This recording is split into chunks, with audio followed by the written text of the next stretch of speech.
Well, what is up, podcast? Welcome to another episode of this. We have two lovely guests here, the beautiful Dana Bailey and the more beautiful Rob Bailey. There's some longtime fans of mine. I think I first started following Dana back when Melissa was doing figure when we were first starting competing, and Rob fucking got me through a lot of leg days back in college with the hustle stand and everything like that. The good old tunes back then. So I'm sure you guys know who they are. They don't need much introduction, but Miss Olympia over here and business entrepreneur and other husband. So yeah, this is our guest for today. We're going to get into some random conversation and get to it. So we typically start this off with what we call the peach and the pit of our week. So that's like the highlight and the low light, essentially. We've gone through a few names and we kind of fucked it up. It's supposed to be peak and pit, as in like peak of a mountain and valley of a mountain, but we called it peach in the pit because it sounded a little bit cooler. Is that true? Yeah. So I was just drunk and I heard it wrong. Yeah, my friend told me this at a party and we were a little wasted and completely heard it completely wrong and just went with it for a few episodes and just stuck. So I thought like a peach tastes good and like the pit's the shitty part of the fruit. So it makes sense. Yeah. Okay. Works. But yeah, so you guys are our guests, so we'll let you guys go through it and then we're just gonna kind of we don't have any topics, anything when we do these, so we just kind of go random conversation. Maybe get a little personal if you guys are comfortable with that, but start off with your peach in the pit of the week. Yeah. Peach and so what do we need? We need the high point of the week and the low point of the week. Oh my god. It doesn't have to be the week. If you have like something in the last like couple weeks that's like Kaya got her cone off. Oh, there you go. Kaya's here. But she just is going through ACL surgery repair, and she got her cone off. That's a high point. That's a really high point, yeah. Because it was so annoying. Because you have to have it as soon as I left her alone for like 5 minutes, and she like ripped out all of her stitches. So Kaya's our dog. Yeah, Kaya our dog. Oh, you gotta Kaya our dog. Oh, no, if you don't know Kaya, then screw you. No one in the world knows your dog. They should. Okay. She's very important in my life. So that's your high point. High point. What's your low point? Low point. It's hard, right? Low point. I don't know. It's been a pretty good week so far. So I know my low point. I started back up flight lessons to get my pilot certification, my private, and I think I flew for the first time Monday, and my landings were very bad. Ooh. I thought they were going to be better, and I was just like super nervous and sloppy and very disappointed in myself. What are you flying? Yeah, what kind of plane are you flying? So right now, I don't own a plane yet. I'm still trying to figure out what plane to buy. So right now I'm flying like a 172. Oh, makes sense. Sure. What is that? Is that like one of those crop duster things, or what is that? Like? Yeah, no, sort of. Yeah, it's a little tiny plane. It's a very small plane. Does it have an open cockpit or? No. High wing. Just a normal little plane, average plane you would see. So, I mean, ideally, I want to work up so I can buy my own citation and then fly myself on a jet places. That's like next year goal. Yeah, and he's just me and my squad, himself. and then Kaya, my dog. That's like the end. And of course, Kaya. Be able to fly wherever we want to and fly ourselves. So that's my low point. So I have a high. You have a high. I have a low. Does that work? Yeah, sure. You balance each other out. There you go. I mean, listen, your low isn't really that bad. Like, if my low was that I fucked up my flights, like, shoot, that's not really that bad. Yeah. I mean, I landed the plane fine. I was a little sloppier than I wanted to be. Yeah, so you're a perfectionist. We don't have very many bad days. I hurt my knee. That's about it. Yeah, but you're fine. But I'm better now. Yeah. Thomas fixed me. Well, yeah, we did 14. I guess another high point. We did a 14-mile run through Glacier National Park. And like 3 weeks ago, we did and neither of us trained for this. Like, we just on a whim got signed up to do this 20-mile run up and down. Like, we summited two mountains. We did 20 miles, and now it's we're doing 14 miles today. Oh, okay, that's nothing. We'll go. Easy. So how long does 20 miles take? We did it in about 7 hours. 7 hours. It was a lot. Like, we summited 2 mountains. Yeah. There was a couple chalets along the stopped at. So we definitely took our time, like enjoying things. Yeah. I think we were probably running like 11-minute miles over like rocks and up mountains and stuff like that. And then we would stop and like recover or eat or whatever we needed to do. So it wasn't 21 miles straight. Yeah. And then 14 miles. 14 we didn't stop. Like we only walked there was like a really steep to go see Grinnell Glacier, which is like one of the few glaciers we have left here.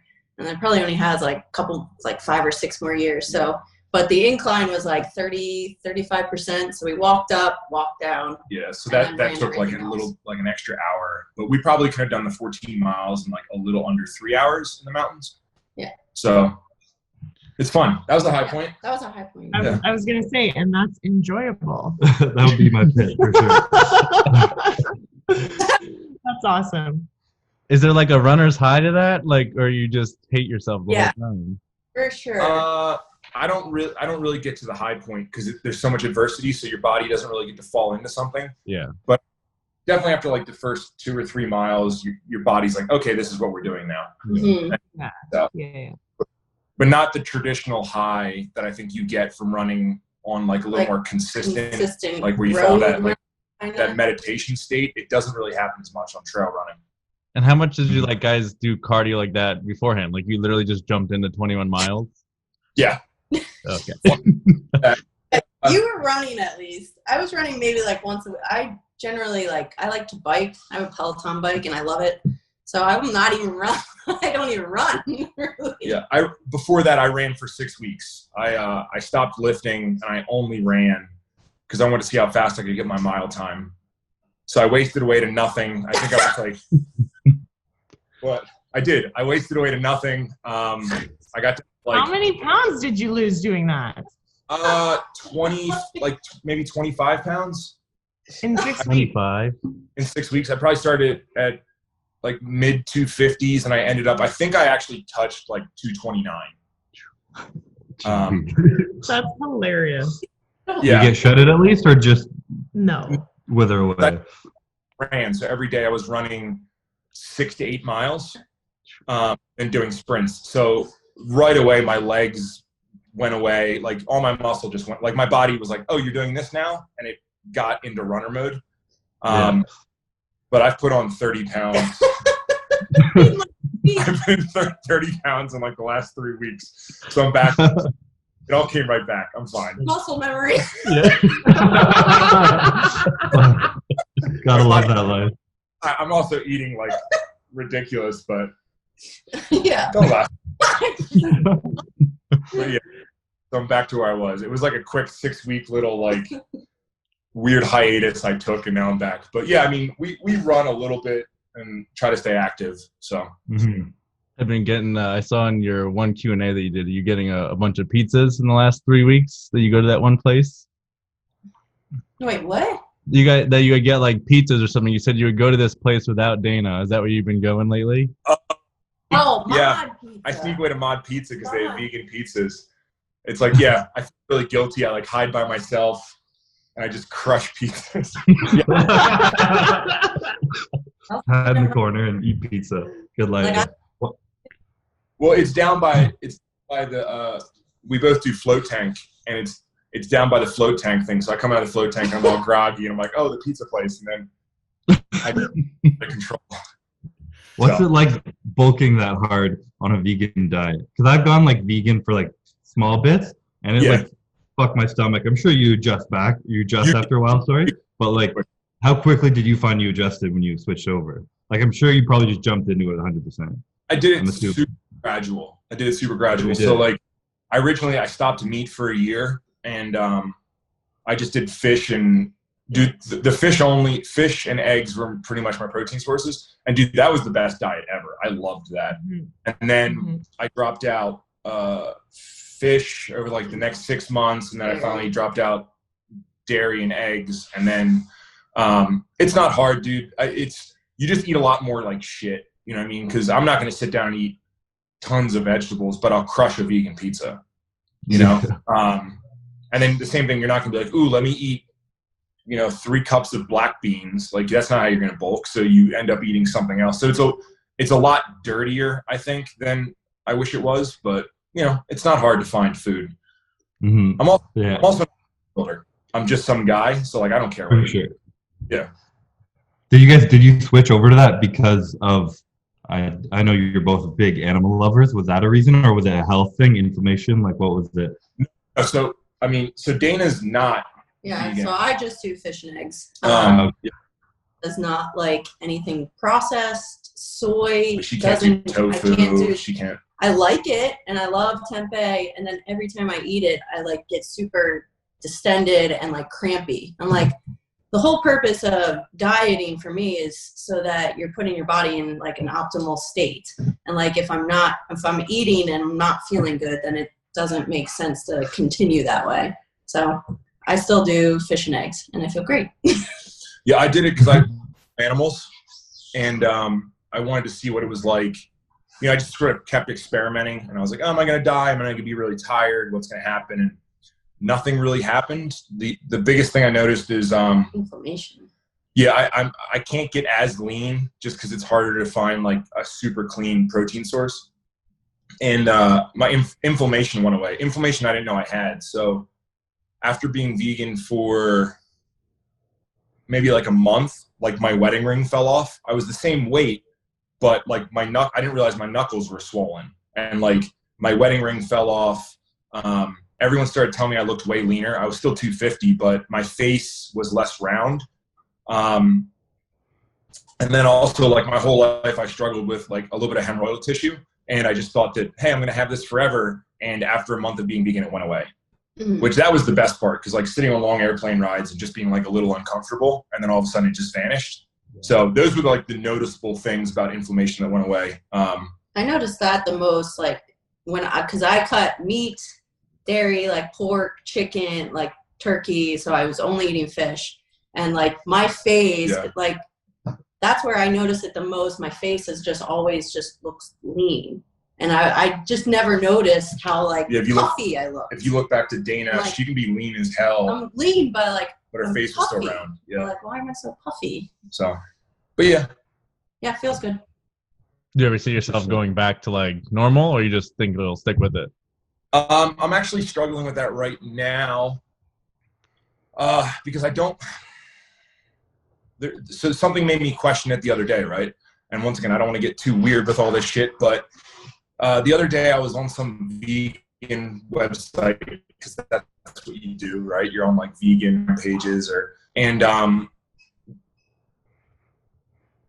the vegan Instagram page was saying pro-life, or no, I'm sorry, pro-choice, right? And I started like reading more, and I realized how much being vegan has to do with like identity politics. And I mean, you're in Jersey, and like how weird the world is right now.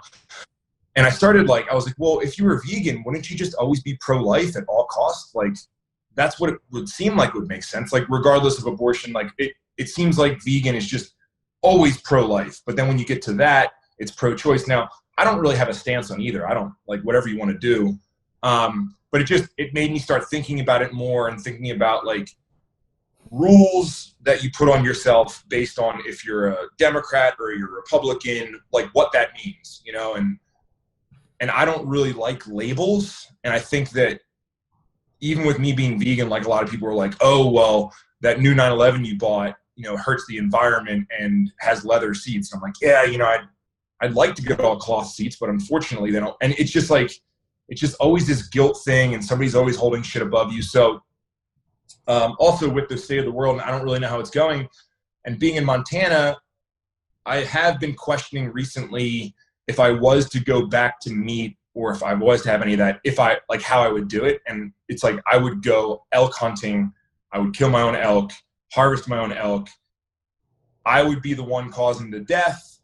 And then I'd have to deal with the repercussions, but then I would also provide for my family. So there's some value there that I think would take us from being this like super soft culture that we're moving towards to like sort of taking one step backwards, maybe in that direction of being a little bit more familiar with taking a life and what that means, and what that means for sustenance for me and my family. And so like, I've been like battling with all that, but not jumping to any rash decisions anytime soon. So, but something I'm thinking about. I have been thinking, like, there's been a thought. Yeah, you go back to me. You want to be responsible for the action of the animals and everything, Yes. and as little as possible, done properly, the right way, and responsibly, and all that shit. It's crazy how much thought goes into that. When I hear vegan, I'm like, oh, you don't eat meat, you know? Yeah. Like, and then, but like, you're absolutely right. When you start to dive into a lot and the type of people who do it, and when you tell people what they assume or start to think, and the rabbit hole that can lead down just a choice of diet, it's pretty insane how fucked up our world is that people lead to all that. Yeah, but vegan is not actually just a choice of diet. If you think about it, like he's talking about like leather seats, what you put on your face, what you have in your house, like all these things. It's like, it is. He's right. The label has become like so intense. It's the ink in your tattoos. Uh-huh. And then you can go even further where like people think that you shouldn't have a dog or a cat because they're prisoners. Like it can get really intense and militant really, really quick. And I know that's why it scares a lot of people off. That's why, like, and I don't know if people notice, but like, I don't really push, hey, I'm vegan anymore. Like, I do it. And if people ask me about it, I'll tell them. But like, I sort of just chill out a little bit because there's too many opinions about everything. It's like too heavy. You know, if you want to do it, the best way to do it, I think, is like lead by example. You know, I think that my physique isn't fantastic, but it's changed. I'm getting more athletic at the age of 37. And then I lure people in with that. They have questions. I tell them I'm vegan. They're more interested, and that's how I do it. So I'm like a tactful marketing drug dealer of veganism instead of like standing on the corner yelling, "You vegan or I'm going to punch you." So I'm going to throw blood on you. Yeah. Shaming people that choose not to be. Yeah. Throwing red paint. Oh my God. Can't wear now the comments on your like Instagram and stuff. I know you just posted like a video today. Does any of that stuff bother you when you go one way or the other, and people say anything? No. So I've backed off because I think in correlation with me going vegan, I've sort of turned into, I don't want to say a pussy, but I've been very conscious of, compared to like the old me that was just always outspoken, was like, fuck you, like if you can't hang, die in the street, like very like social Darwinism, you know what I mean? And with going vegan, I took a step back, and I'm trying like not to hurt people's feelings, and I'm trying to take everyone's situation into consideration, and I'm sort of like pulling back into, I'm just sick of people not being accountable, and I'm sick of myself not really standing up for some things that I believe in, or calling out things that I think are wrong. And I'm starting again. I feel myself starting again. I'm starting to get confidence in my beliefs. I've done enough research. I feel like I've sat back long enough and paid attention where it's like, now, you know what, I'm going to start saying some things out loud. I'm going to start being a little more passionate about some things and go back to the old way that I was, instead of just being like, I don't want to upset anyone. So no, it doesn't bother me. And I love opinions. Like a lot of the people that came at me my last post was about when we did the 12-mile run, we saw a bunch of different people, groups of people like hiking with masks on. Like 7 miles in. And you're 7 miles in the middle of nowhere. There's no one else. That's like the people who drive alone in their car with a mask on. I see that all the time. Yeah. And what I was trying to convey is I don't care if you want to wear a mask. You know, fucking freedom, dude. If you want to wear a mask, if you want to wear a wig, I don't care what you do. But what scares me is people are wearing them because they're so frightened, because they've been manipulated so much. And when people are in fear, they do really weird shit, you know? And I think that now that everywhere, the entire world's so scared, people need to be aware of like how well you can be manipulated when you're that scared. And, you know, you're talking about like freedom, wear your mask, fucking freedom, whatever. Yeah. But if you're actually acting out of fear, that's not freedom at all. Exactly. So it's kind of like people are like losing their minds, and they're thinking like, I can do whatever I want. But like, you're actually being controlled right now. This isn't your choice. You're making this choice out of fear that was instilled on you, and you're now being controlled. Mm-hmm. So I think it's important to say shit like that. Yeah, and America's doing a fantastic job right now at dividing everyone with fear and with race and everything. And I think that it just, the video is about, it scares me that people can't really think on their own. And yeah, I had tons of sidebar conversations with people that disagree with me. And that's who I like talking to the most. You know, I'm somebody who prided myself on how many wings I could eat on Tuesday night wing night. And then I went vegan, and now like I'm still open-minded enough to be like, should I go back? You know, I went from bodybuilding training to powerlifting training. Now I'm doing like strictly athletic training. Like, I don't know, man. I like trying everything and evolving and learning new things. So if I post something like that, like, yeah, I read the comments, and if you agree with me, I don't even pay attention to you. But if people disagree with me and they want to have a conversation, I'll have a conversation with that person, because I want to learn, man. I want to know why they think the way they think. And I think that's what a lot of people lack right now, is you get set in your way, and that's just what you want to do, and fuck everyone else. And then you unfollow everyone who disagrees with you, and you're only around people who agree with you. So I think that's the most dangerous part, is like you said, like if they start unfollowing all the people that disagree with them, you're not educating yourself or educating the person. If, you know, there's different opinion, like say if you said something that could have been wrong, someone could educate you that way instead of just unfollowing. So I think that's probably, like you said, one of the most dangerous things that's going on. Yeah. Yeah, people can't even understand that it's okay to like have different viewpoints and disagree on something and leave it like that.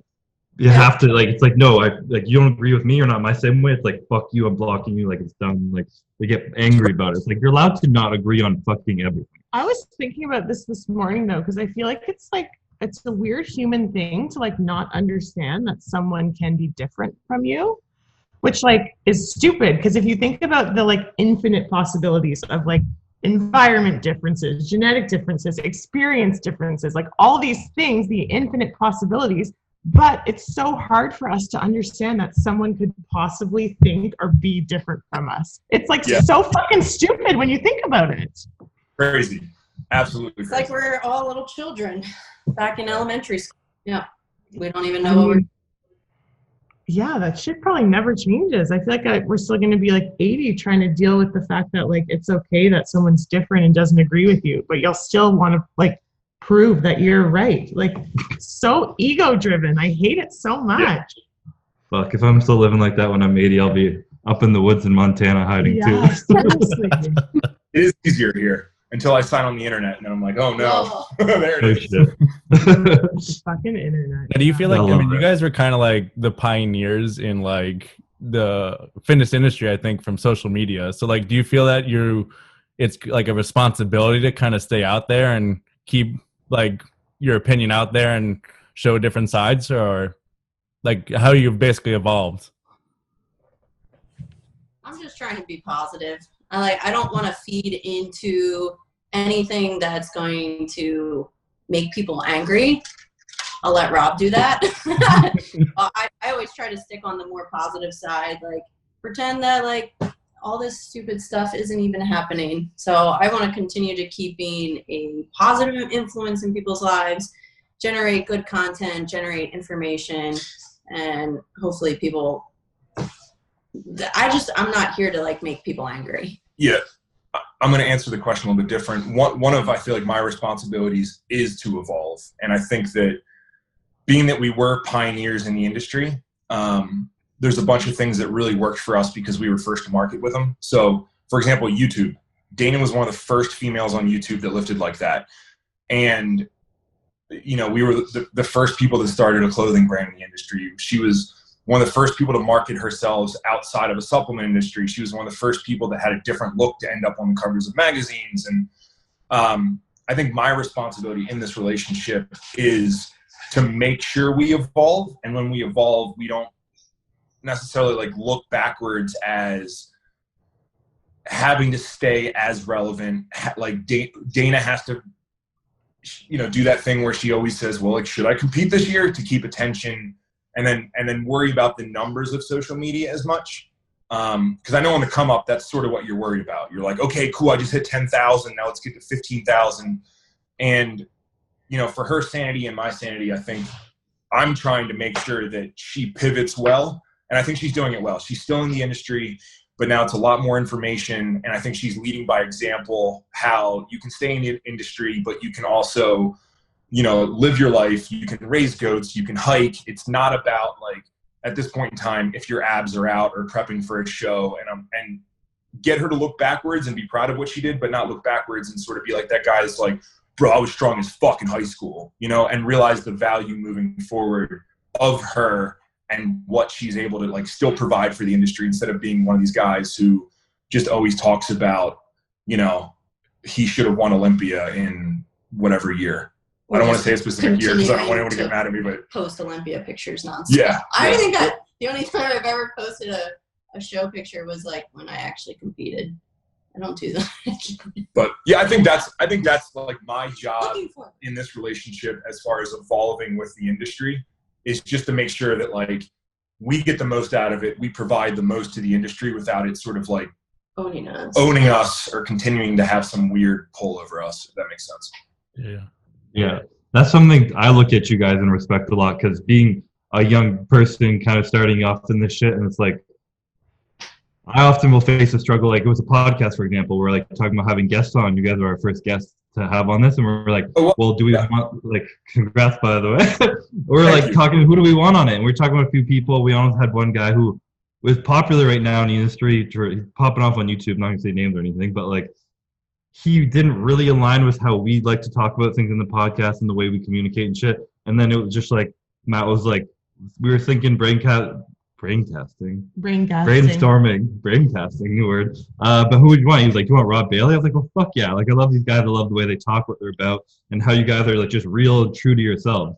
It's not like you're trying to evolve with the industry so much as you are evolving as people, and you're sharing and talking about and experiencing what you guys love to do, and you're just doing what you love to do because you love to do it.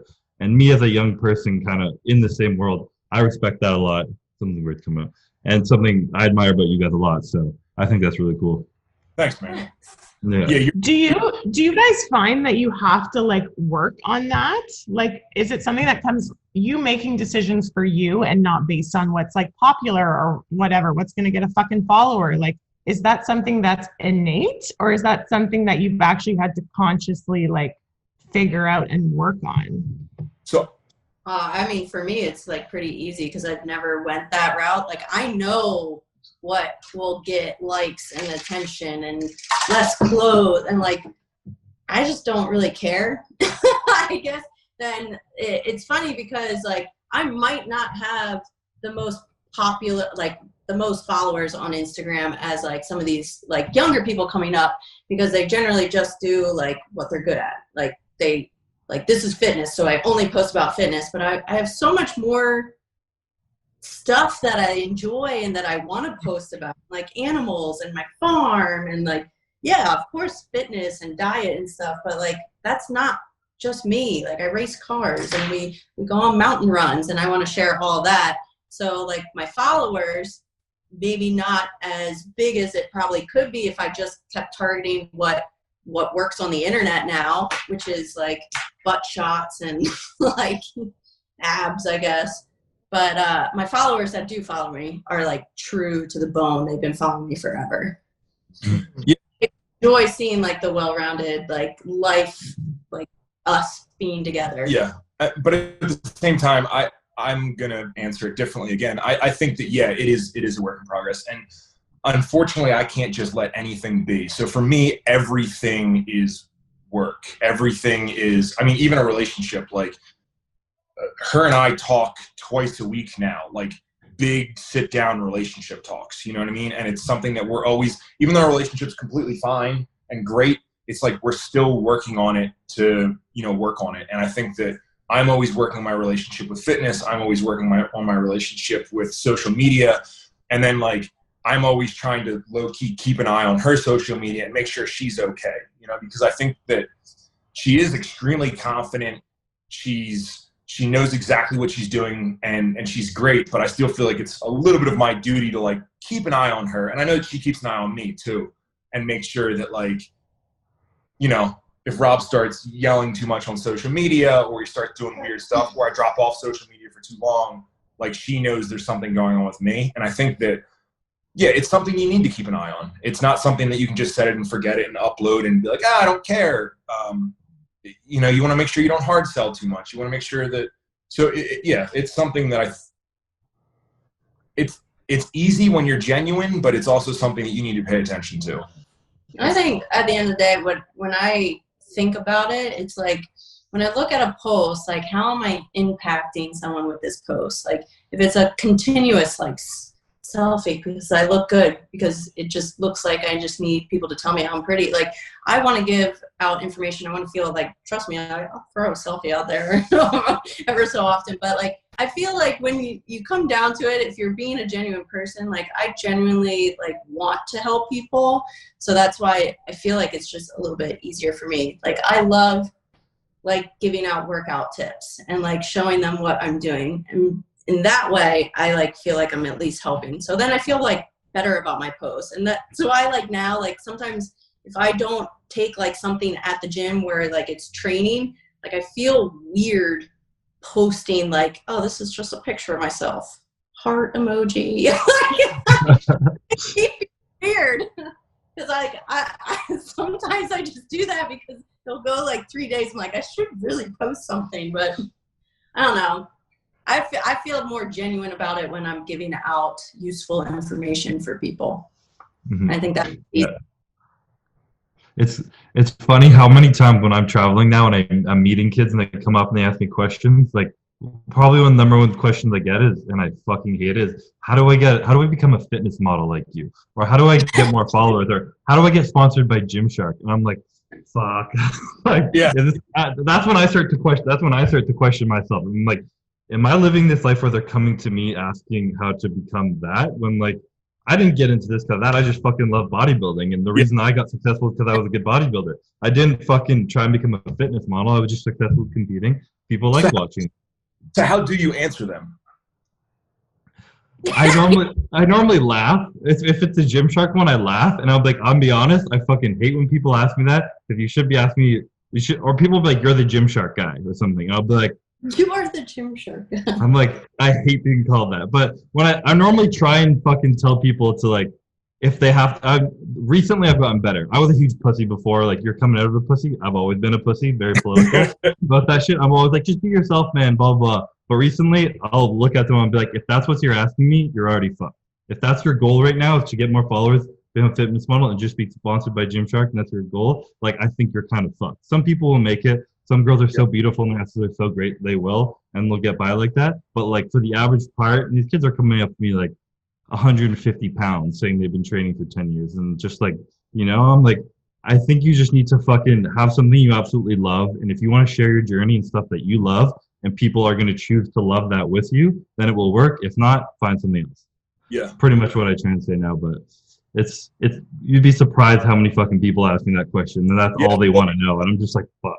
The reason I asked, and I was hoping you were going to say that, is because you told me the question and then you answered the question right away, and you're like, I don't know, man, I just love fucking bodybuilding. It's like, that's your answer. It's like, what should I do? It's like, you should love bodybuilding. Yeah. And they're like, yeah, but how do I love bodybuilding? Love something. Yeah. Yeah. You know, so that is true, because that's what even with Dana, like, that was the thing. It was like, girls were like, well, how do you stay motivated? How do I get famous like you? How do I do this? And it's like, well, Dana was just herself, and then we just put her out there and it worked. Yeah. And I just like bodybuilding. She just loves bodybuilding. I really love Dana. So me, like, that's the one question I get, and I don't have an answer. It's like, how do you stay so motivated? It's like, I don't know. I like to lift. Like, you have to. That's what I do. Yeah, if you don't like lifting. And I like the way I eat. Like, it's very, like, basic. It's pretty much a bodybuilder's diet. I still eat the same way because I like the way I like that. It's just, I don't know. You have to like it. If you don't like it, then try something else. Go skateboard or something. Go skateboard. So random. Try something. I don't know. Oh, you guys are out. There it is. Yeah, you're good. Oh, cut up a little bit. That's fucking hilarious. Yeah, that's the way our world is shifting right now, definitely. So it's gonna be a fun life coming up. The next generation is gonna be kind of fucked up. Yeah. Well, yeah, everything needs to be like handed to them. Yep. And like, yeah. I never asked for help, I guess, or like, hey, can you talk to this person for me? It's like, we did everything on our own, and like, I researched everything. Like, I did my own diet, I did my own training. I didn't have a coach when I competed. My first coach was Jose Raymond, and that's when I went like I was already a professional. So I did like 10 years by myself, just trying to learn and learn and learn. And people just want handouts. Like everyone just wants the information given to them instead of like finding as fast as possible. As fast as possible so I can. Yeah, people just want results now. That's what it is. It's like, I want my pro card now. I want to go to the Olympia now. And it's like, why? Like, you're missing half the fucking fun of it. It's like, what are you doing, you know? Yeah. Yeah.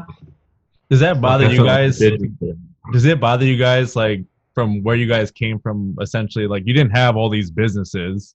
So do you find that, like, insulting in a way that someone's kind of just like, oh, I want it all tomorrow? But, like, in reality, like, you guys, it took years to get where your guys are at, you know? I don't think it's insulting. I mean, I understand that you want absolute growth right now. You know what I mean? That's what I wanted when I started. I was like, I want this thing to blow up as fast as it can. And of course, it doesn't work. But I think the biggest thing there is I just more or less get like sad, you know, and I get really bummed out because I like when people succeed. Like, I don't want to be the only dude doing it. You know what I mean? I don't want Dana to be the only girl doing it. Like, I like when stuff happens. Like, I don't know. I'm pumped for people when they win. And I know that's like what everyone's saying right now, and it's super cool. But so many people come up to me and they're like, oh, I started a business and I tried this, but it just didn't work. It's like, that sounds like a month. Like, nothing works in a month, man. Like, it take a really long time. You're going to learn a lot of shit. And they're like, well, where'd you learn everything? I'm like, well, when I started, I made a lot of mistakes. I had a few lawsuits. I had a few people fuck me over.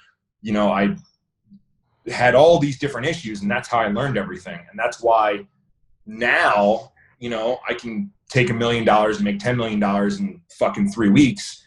But back then I couldn't do that. And it's because I've learned a bunch of shit over the last 10 years that you need to learn if you can do this. It's not magic. And that's what bums me out. I don't care when people want it right away. Of course that's what they want. But what bums me out is how fast people give up when it doesn't. Because you gotta put some time in, dude. You should enjoy putting the time in. You should enjoy pivoting. You should enjoy where you're at, but then also see where you're going and want to figure out how to get there, you know, and not just have it be magic, in my opinion.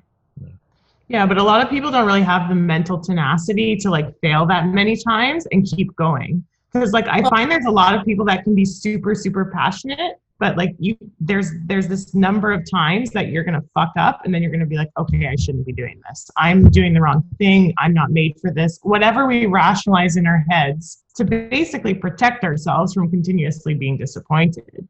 And you seem to have an extreme amount of tenacity that you're like, well, I can pivot, I can fuck up, and I can keep trying, and I'm going to keep going. And I think if people can learn to like master that, then you'll probably end up where you want to be eventually. Yeah. Well, it's also changing the vision. Like when something doesn't succeed, seeing it as a failure.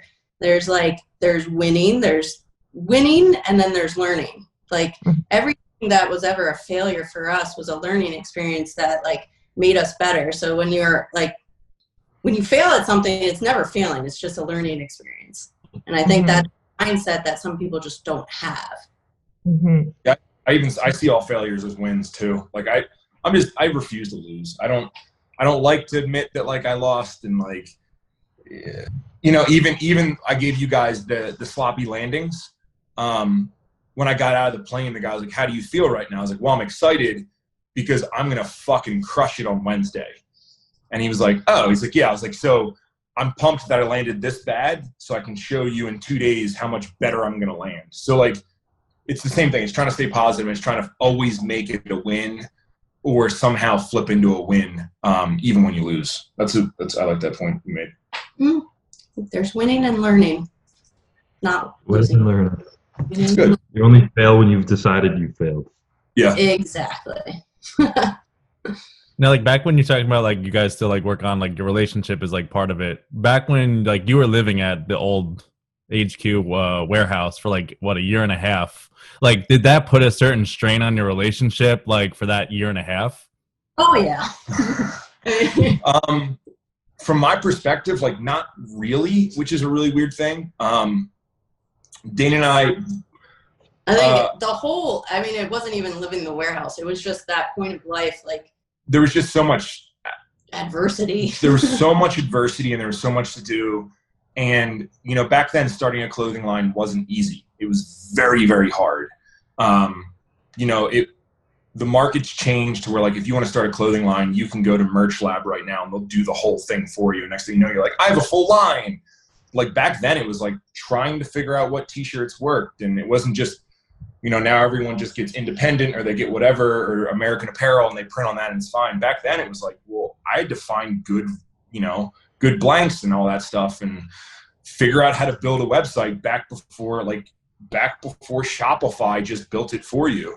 So there was so much that I was doing that I just ignored our relationship. I would meet up with her and then we would put together content of her to put out and we would work together, but the relationship side sort of vanished a little bit. But I think what we realized in that time was like, no, we're going to be okay. We're just like working right now. You know what I mean? I think it's the same thing that, like, if you're at work, like, yeah, your wife doesn't call you all day because I'm working right now, or like I'm training right now. So don't call me. I'll call you when I'm done training. The only difference was it was like a year of that. 24/7 for a couple of years. Like 6. So like 6 years of that. And I think that, you're a little skewed. I think the reason it worked was we just both had goals. And I think we're both very goal oriented. And I think that we also have a lot of understanding. Like I have a lot of understanding of what was going on with her to compete at that level against girls that were enhanced, with her not being enhanced, to sort of fight against the industry and sort of do it her own way, and realizing the support that she needed to get through that. And then she realized like the space that I needed and the support that I needed to chase my dreams. And like, it was like this unspoken thing where we just both gave each other space. We both supported where we need to. And we just like operated super efficient. And luckily we came out on the other side. And now we're reaping the rewards of sleeping in warehouses and all that. So now it's like, hey, do you want to leave work after this and go take the boat out? Like, that's fucking crazy that we're there, but it's because we put that work in. It goes back to the same thing. It's like, I think that normal relationships now, the second something goes wrong, you go on social media and you're like, yo, fuck that bitch. Can you believe she did this? Let's take a vote. And they put up something on Instagram with it. It's like, should I dump her or not? And it's like, that's not how you do a relationship, man. Like there's some stuff that should be a little private. You should work through it. You should handle it. You guys should talk offline, not take it to social media. And I just think that we've done a really good job with that, and like just the support that we've shown each other. I'm really proud of. Hashtag couple goals. Yeah, you guys are awesome. But it's hard work, and I think that's what it comes down to. There's just a lot of leeway on both our sides because we understand that like we're both chasing really aggressive goals at all times. Mm-hmm. I mean, moral of your guys' life story seems to just be it's hard work, and you only fail when you decide to give up. So don't give up. Hard work, and it literally can do fucking anything. Yeah, it's all stuff we read on the thought. There you go. I have a bit of a switch of pace, if you don't mind. It's kind of directed towards Dana, a little personal to myself too. It's you recently have been diagnosed with an autoimmune disease, correct? Graves' disease? I have one myself. Mine's Berger's disease. I got diagnosed in 2018, I guess. And I'm just kind of curious what you found, how like mentally how it's affected you, kind of switched up your life, and what you've been doing to kind of combat it and get better. Got it. So I found out I had Graves' disease, I guess, officially in November, but it started August of last year. It started real slowly. I'm not someone that weighs myself a whole lot. So for anyone that doesn't know, Graves' disease is basically hyperthyroid. And I had every symptom. Didn't know that my heart rate was so high. I used to get like weird heart palpitations that I only noticed at night. And then I started losing weight. I didn't know that I lost as much weight as I did, but in October, I officially was like 18 pounds under what I was probably at the beginning of August. I just had no idea. Rapid heart rate, my resting heart rate was like 112 to 118. Like, so I was just running all day long and had no idea. Like, why am I so out of breath? The altitude is getting to me. But so once I got diagnosed, went to an endocrinologist. So they put me on medication, did the medication, and like wasn't really feeling any better. So my sister-in-law was seeing a naturopath, and she like swore by her. So I finally, and she's so hard to get into. So it wasn't until like a month later, I finally got to the naturopath, and literally that woman in 2 days like fixed me, like changed the way. So see a naturopath. See a naturopath. Like point one. Boom. Like she went over diet, because I asked my, like, I'm not trying to, like, doctors are great, but they don't help you. Like, diet is like the most important thing.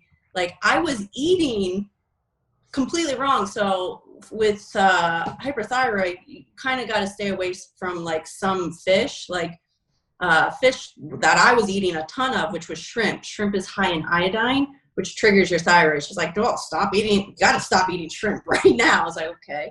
And then like put me on like magnesium, selenium, something else that I took at nighttime, and literally in 2 days, like, and switched the way I was taking my medication. And then she also suggested like, you can also like watch it yourself. So I got my own like little heart rate monitor, and like if my heart was like going really fast, like take a pill. Like I can regulate this myself, which no one ever like taught me. They're my endocrinologist, she's like, just take 2 pills every day whenever you remember. So I would take them in the morning, and like wondering why at nighttime I felt so bad.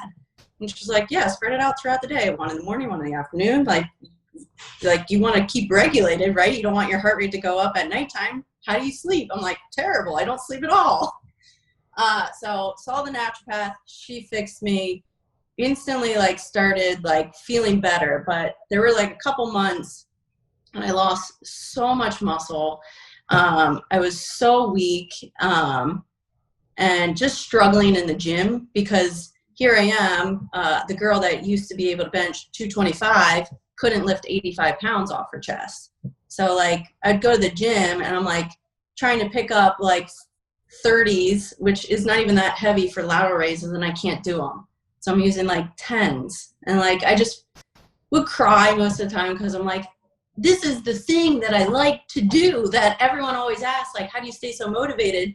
And now I'm not motivated because I can't do anything, and I'm not near, like, I'm just losing muscle mass and I'm weak. So that's when I started training with, if you saw any of our videos, roster runner Dan. Rob was already training with him in this like athletic style, like learning balance and agility, and just completely nothing like bodybuilding. So he's like, well, why don't you come train with me one day, see if you like it. So I did, and like instantly it was like, oh, this is so fun. It takes me back to like playing collegiate sports and stuff, like just eye-hand coordination, jumping around, like working on like skills. So hired him, started training with him, and like I needed something that didn't focus on weights anymore. Like most of the stuff we do, it's all body weight or like TRX bands. Occasionally we'll use like a kettlebell, but I'm no longer picking up weights and like realizing like, okay, this is like a fraction of what I used to do. So it was like a completely switch of gears that made me fall back in love with like being at the gym again. Like I still tried to do like I would still do the bodybuilding. It would just be kind of like going through the movements. And then I'm starting probably like April, May, I started to feel better. I gained like most of my weight back.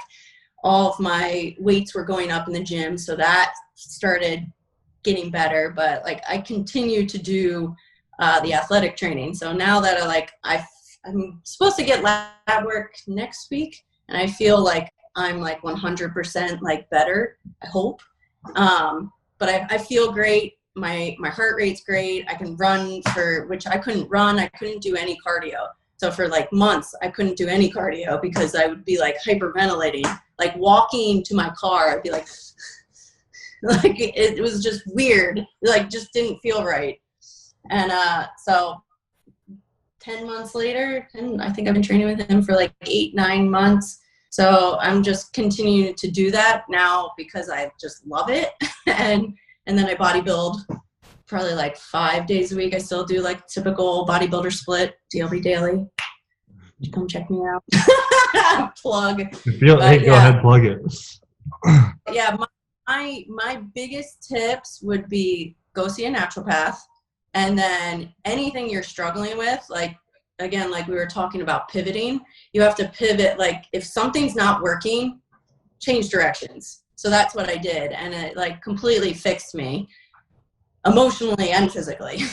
Mm-hmm. Like the training was for emotionally, right? So you could still get that like satisfaction of improvement at the gym, but then the physical was the naturopath and all that shit. Yep. Yeah. Exactly. It's funny. My doctor too. Not to hate doctors, but when I was diagnosed, they were like, "Well, your blood pressure is not high, but if you have mine affects my kidneys. So like you can't have high blood pressure with bad kidneys. So even though your blood pressure is not high, take blood pressure medication. Also, we don't want you to have high cholesterol, so take cholesterol meds and like all this shit." And then I didn't take the cholesterol meds. I was taking the blood pressure one just because I was worried, scared.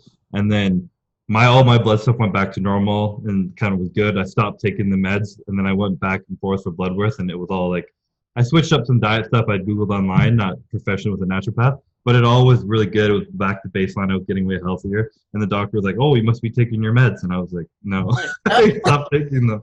It's just like it's pretty crazy. Exactly what you said. It's just like they have an input in their computer where, oh, you have this, take this, and that's what you do, and then nothing else. They don't understand that like diet or exercise or whatever else could affect it. Yeah, and I remember like sitting down and talking to her and like, should I be like changing up the food that I'm eating? Like, and she didn't have anything to like.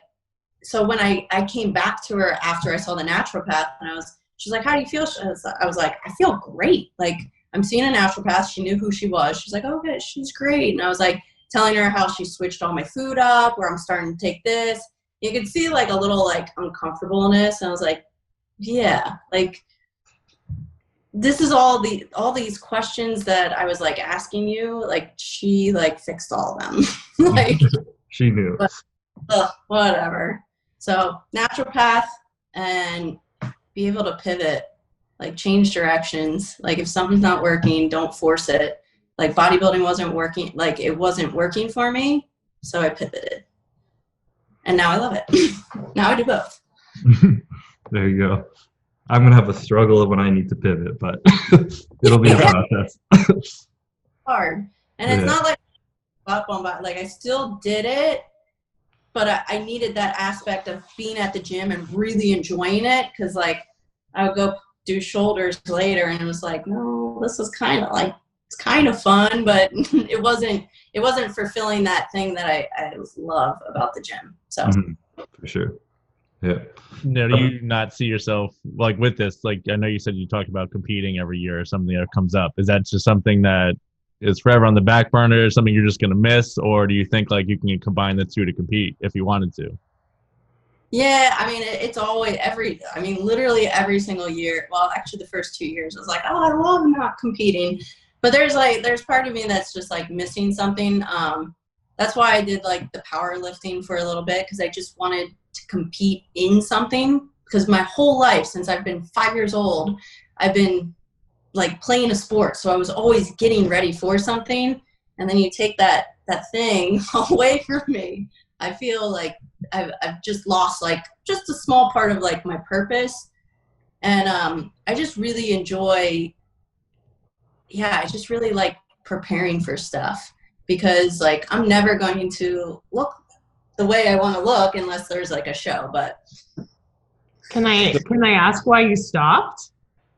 I don't really know if I should know, but I don't know. That was Rob. He told me to stop. Because of like the mental toughness? Psychopath. Yeah. And I think I'm someone out of most people that have like a really good head on their shoulders. Like I know what you look like on stage is not what you can, it's not healthy, it's not possible. And like I did the whole like every year judges telling me to get boobs. And like I didn't fall, like, because I didn't personally want them. I'm not against them. Like, it's like, I didn't personally want them. I'm not making a decision based on somebody else. And like, I feel like I have a really good head on my shoulders, but no matter what, like it changes you. Like, not to say like I had to eat it, like but I think I don't have eating disorders, but I had like really bad like emotions with eating and with training. Yeah, I think just what psychotically from my perspective, I saw her work so hard, and yeah, she's one of the most rational, well put together girls mentally I've ever met my whole entire life, and I think that's why people like her so much. And I was, same thing. It's my job to keep an eye on her, and we were getting to a point in time when like, she stayed in shape and she's still in fantastic shape, but she was like, 2% leaner than this at all times, 3% leaner than this, and like staying on diet all year long, which isn't bad. And knowing that like if she shows up for an expo, she wants to look like she's 3 weeks out from the stage all year. For every expo. I think what happened was I didn't see her getting a break, and I ended up seeing things like we would go on date night and we'd go out and eat, and she like wouldn't get dessert. And then if she did take a bite of dessert, we'd go home, and next thing you know, I would hear like the stair mill on a Friday night at 10 o'clock and be like, is she on the stair mill right now? It was and like we just had date night. But I started seeing like little things like that change in her. And the same thing, competing, nothing really happened when she won Olympia. People loved her way before Olympia. When she won Olympia, I mean, financially, nothing happened. Sponsor-wise, we're our own sponsors. It's not like a follower count went up. It was a cool achievement for her, but the rewards weren't there, I think, to watch her go through that the rest of the year. And then when she came in second, it was like, I could tell, I think she was going to be second for a while. Juliana was fantastic. And just like weighing all of the options together, I was just like, hey man, maybe we should take a break, and I think that like, even with normal bodybuilders, like they want to follow their program, but every once in a while someone has to step in and be like, hey man, we should take Saturday off and let your body recover. And it was me saying that at a larger level. And I know she was scared, and I know that she would have never stopped competing unless I said that. And then when she did stop, there was 2 years of her just being happy and just being like, this is great. Like, obviously she misses it when you go to Vegas and you see everyone else competing. But outside of that, she's like, I'm having so much fun, and she can go back whenever she wants, but I think she's having too much fun living life. Yeah, it's hard. It's a hard decision. I'm pushing for when she turns 40, I want her to get back on stage. I think she'd do really well at 40 for some reason. Yeah. And what would it be physique, or would it what would it be? Figure, I'm sorry. I want to perform. I want to do my routine. That's what I miss the most. Like, even though you're figure size. Oh, I'm like bikini size. Minus the DNA. I just love physique. It grew out. It went far past me by the second year. I'd look like a little pipsqueak, but I'd probably still do physique even if I didn't look the part, just because I want to perform. Yeah, I mean, you're doing it for you. It's not really for anybody else. I tell most people that are like, oh, I'm not like, I want to compete in physique, but like, I'm not big enough. I was like, who cares? Mm-hmm. Like, why not? Like, do you want to do the routine? Is that what she's like? Yeah, it just looks so fun. I'm like, then do it. Who cares? Like, would you rather just turn in circles on the stage, or do you want to like go up there and flex to your music and like put on a show? Mm-hmm. And it's like, it doesn't matter if you win. Train for physique and do what you want to do. Mm-hmm. Would you say fuck it and just go straight back to the Olympia with your lifetime qualification if you did? Yeah, I mean, yeah, fuck sure. That's obviously the answer. Of course, yeah. And I think that's the payoff would be in the documentation of it.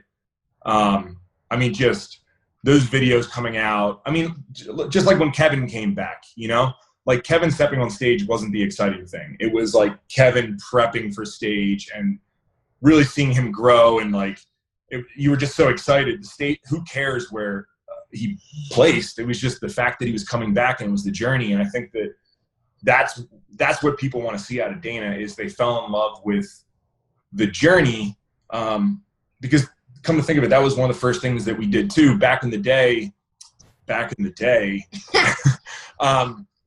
everyone used to hide. Remember that? Like, no one would post photos. So, like, you would have no idea what Cutler was going to look like showing up. Until the day of the show. And it was this grand reveal.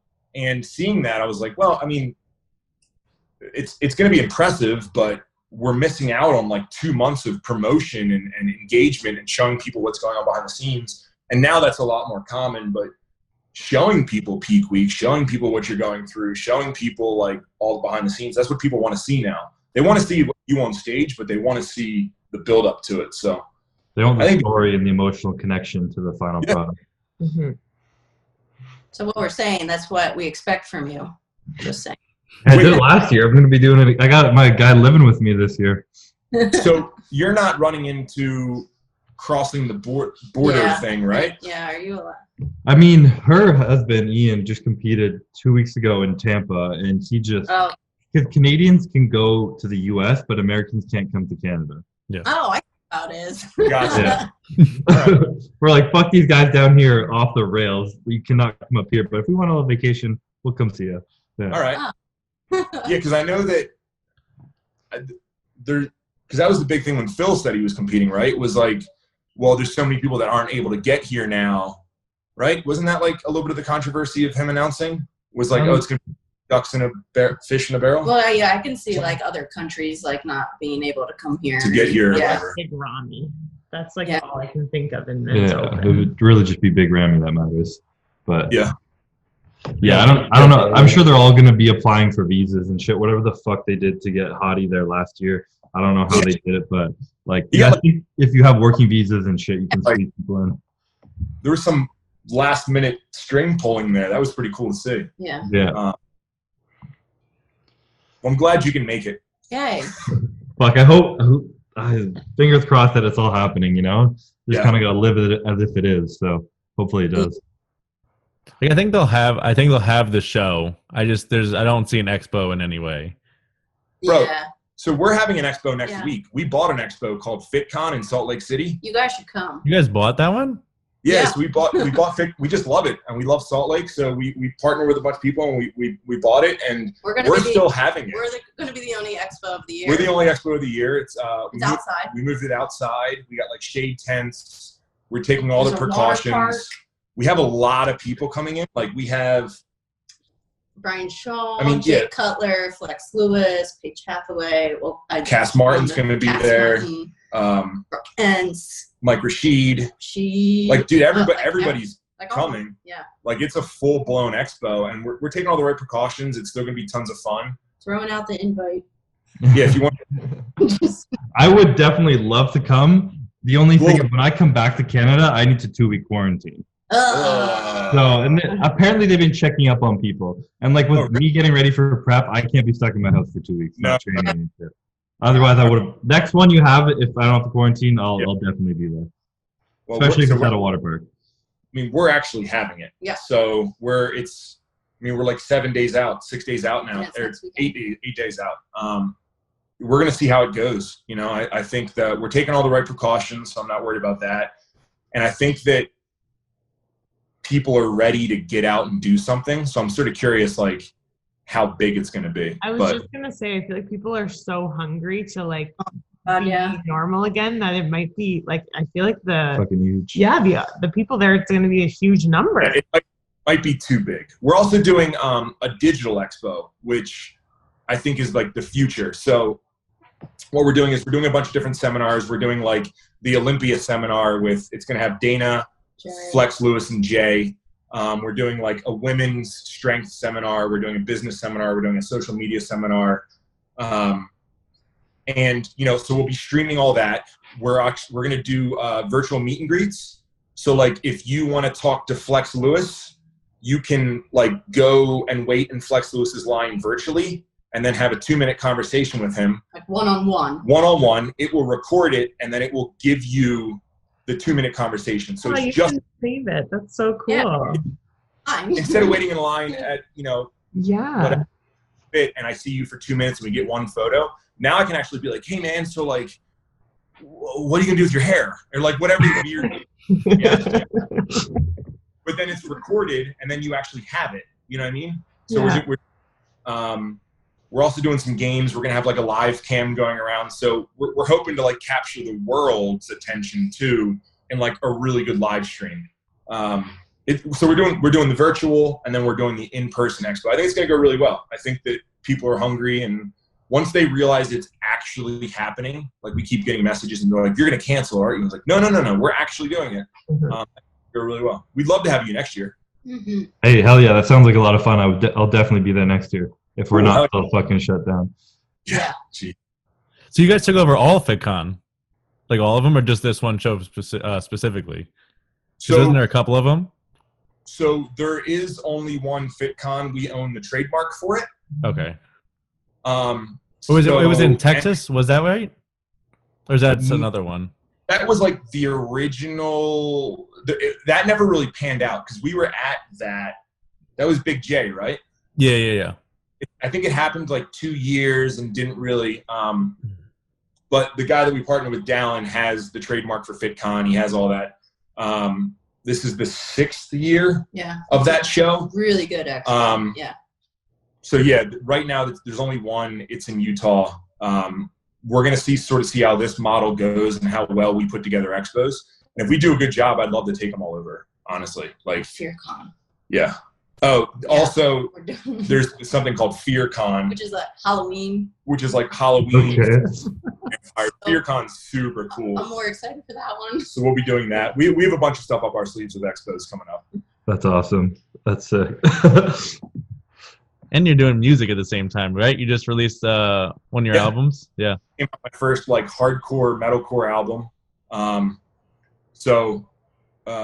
Rob Bailey and the House of Standard, I think we have 6 albums out, and I just came out with my first like heavy album. I just wanted to see how people would respond, and people seem to like it. They don't like it as much as the softer stuff that I've done with the Hustle Standard.